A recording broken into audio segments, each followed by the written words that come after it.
प्यारे विद्यार्थियों नमस्कार, मैं राकेश चौधरी इस ऑनलाइन क्लास में आपका स्वागत करता हूं। विद्युत द्विध्रुव और विद्युत द्विध्रुव आघूर्ण हमने लास्ट क्लास में डिस्कस किया।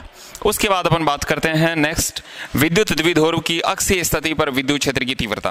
प्यारे बच्चों, दो डेरिवेशन हैं, एक विद्युत द्विध्रुव की अक्ष पर तीव्रता और एक विद्युत द्विध्रुव की निरक्ष पर तीव्रता। ये दोनों जो डेरिवेशन है ये इंपॉर्टेंट है एग्जाम की दृष्टि से। 3-3 या 4-4 नंबर के यहाँ से बोर्ड एग्जाम में क्वेश्चन आता है। तो सबसे पहले अपन ले रहे हैं विद्युत द्विध्रुव की अक्षीय स्थिति पर और इसके बाद लेंगे अपने विद्युत द्विध्रुव की निरक्षीय स्थिति पर। तो सबसे पहले विद्युत द्विध्रुव की अक्षीय स्थिति क्या दिया है अपने को दे दिया एक विद्युत द्विध्रुव। तो ये एक विद्युत द्विध्रुव है, यहाँ प्लस क्यू आवेश और यहाँ मैंने मान लिया माइनस क्यू आवेश। ये बिंदु ए है, ये बिंदु बी है और द्विध्रुव की जो लंबाई है यहाँ से लेकर यहाँ तक वो लंबाई हमें दे दी 2d कि ए से लेकर बी तक की लंबाई है वो 2d है। अब यहाँ पर देखो, माना ए बी एक द्विध्रुव है जिसकी लंबाई 2d है। द्विध्रुव के मध्य बिंदु ओ से अक्ष पर निकाल रहे हैं तो दो चीजें होती हैं, एक अक्ष होता है एक निरक्ष होता है। अक्ष क्या है?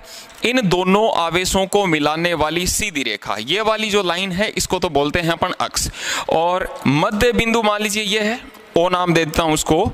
मध्य बिंदु ओ में से ये जो लंबवत लाइन गुजरती है ये वाली लाइन, इसको अपन बोलते हैं निरक्ष। तो ये लाइन क्षैतिज भी बोल रहे हैं यहाँ पे, तो क्षैतिज तो हो गया अक्ष और ऊर्ध्वाधर हो गया निरक्ष। हमें कहा गया है मध्य बिंदु ओ से स्मॉल आर दूरी पर, तो यहां से लेके यहां तक की दूरी में मान लेता हूं स्मॉल आर और अक्ष ये है।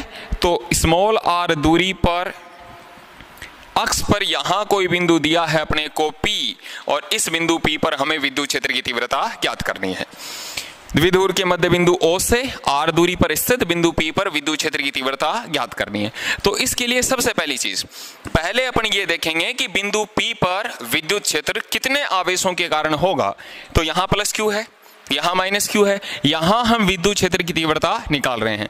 तो यहाँ विद्युत क्षेत्र कितने आवेशों के कारण होगा? दो के कारण, एक प्लस Q के कारण और दूसरा माइनस Q के कारण। तो सबसे पहले दिशा देखेंगे। सबसे पहले इस P पर ए पर जो प्लस क्यू आवेश रखा हुआ है इसके कारण विद्युत क्षेत्र की दिशा देखेंगे।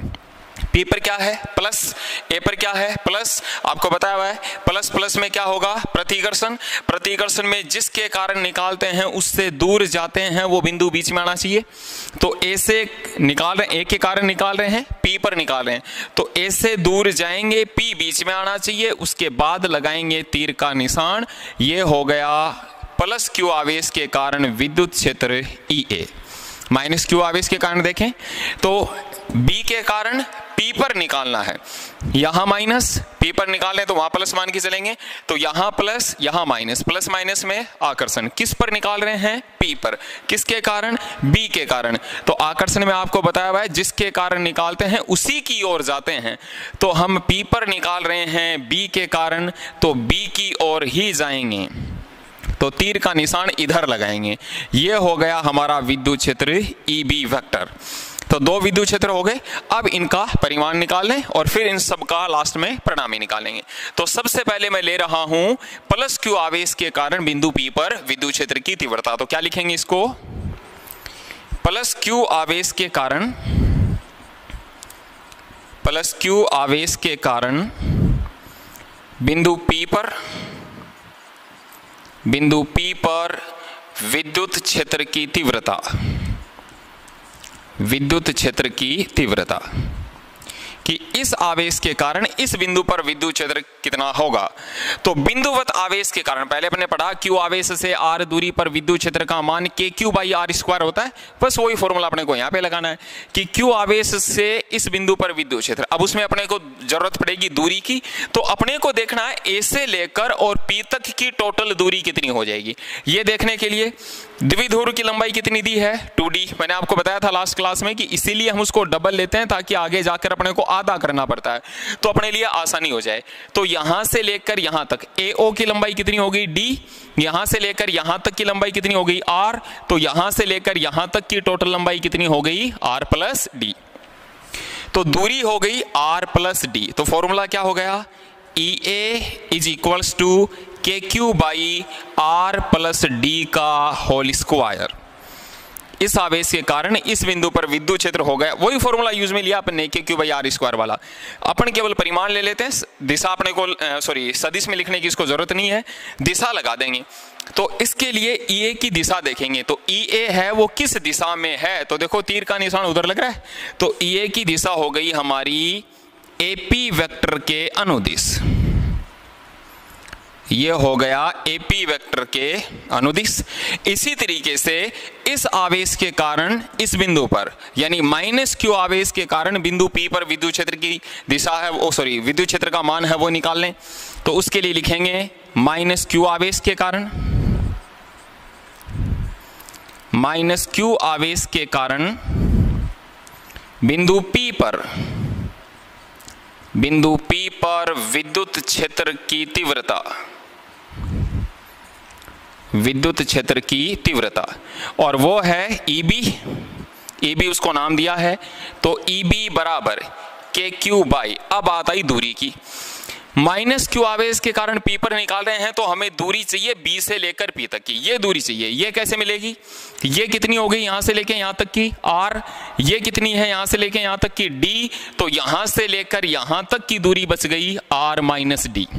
दोबारा देखो, ये R है, ये D है, यहां से लेके यहां तक की दूरी बच गई R - D, तो दूरी हो गई हमारे पास R - D उसका होल स्क्वायर। तो EB जो है वो आ गया KQ/R - D का होल स्क्वायर। अब देखें इसकी दिशा, तो EB का तीर का निशान इधर लगा हुआ है, तो दिशा लिख देंगे PB के अनुदिश, PB वेक्टर के अनुदिश। ये दो विद्युत क्षेत्र थे, दोनों का मान हमने निकाल लिया। अब आता है इनका परिणामी निकालने की। तो परिणामी निकालने के लिए आपको बताया हुआ कि सबसे पहला काम हम कोण देखेंगे कि दोनों के बीच का कोण कितना है। तो EA और EB के बीच का यहां पर अपन कोण देखेंगे, तो EA इस दिशा में है, EB इस दिशा में, तो दोनों के बीच का कोण हो गया 180। 180 में आपको बताया हुआ है कि हम घटाते हैं बड़े वाले में से छोटे वाले को। तो सबसे पहले अपन ये देखेंगे कि बड़ा कौन सा है। यहां है KQ/R + D का होल स्क्वायर, यहां है KQ/R - D का होल स्क्वायर। तो देखो अंश दोनों का समान है, हर से अपने को पता लगेगा कि बड़ा कौन सा है। R + D का मान R - D के मान से ज्यादा है, तो इसका मतलब R - D छोटा है। R - D छोटा है तो यहाँ छोटी संख्या का भाग लग रहा है, तो EB का मान ज्यादा हो गया। तो EB बड़ा है, EA छोटा है, तो यहां लिखेंगे अतः है EA तथा EB का परिणामी, EB का परिणामी। और परिणामी निकालने के लिए चूंकि थीटा का मान 180 डिग्री है, तो 180 डिग्री इसलिए बड़े वाले में से छोटे वाले को घटा देंगे। तो देखो आगे, अब तो इनका जो परिणामी निकालेंगे उसको मैंने नाम दे दिया EP, बिंदु P पर जो विद्युत क्षेत्र होगा, और बड़े वाले में से छोटे वाले को घटा रहे हैं, तो EB माइनस का EA, इनकी वैल्यू पुट कर देंगे। फिर इसको सिंपल अपने को सॉल्व करना है। तो EB का मान हो गया KQ/R - D का होल स्क्वायर, और EA का मान है KQ/R + D का होल स्क्वायर। यहां से क्या चीज अपने पास कॉमन आ रही है, KQ, तो KQ को हम कॉमन ले लेंगे, बाकी बच गया 1/R - D का होल स्क्वायर और -1/R + D का होल स्क्वायर। अब सिंपल मैथमेटिक्स है तो इसको सॉल्व कर लेंगे। तो EP = KQ, सॉल्व करेंगे तो लघुत्तम देखें, एक बार होल स्क्वायर को छोड़ दें, अपन केवल इतना देखें R - D R + D, तो दोनों का लघुत्तम लेंगे तो A - B A + B, A² - B², तो यहां लघुत्तम हो जाएगा R² - D² का होल स्क्वायर। अब इसको सॉल्व करें, होल स्क्वायर इसलिए लगा दिया क्योंकि इनके होल स्क्वायर भी लगा हुआ था।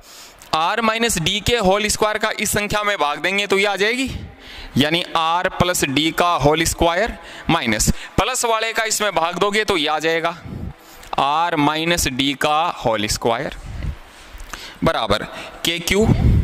अब होल स्क्वायर को खोल दें तो A + B का होल स्क्वायर के फॉर्मूले से खोलोगे तो R² + D² + 2RD में से घटाना है, इसका होल स्क्वायर कर दो, R² + D² - 2RD।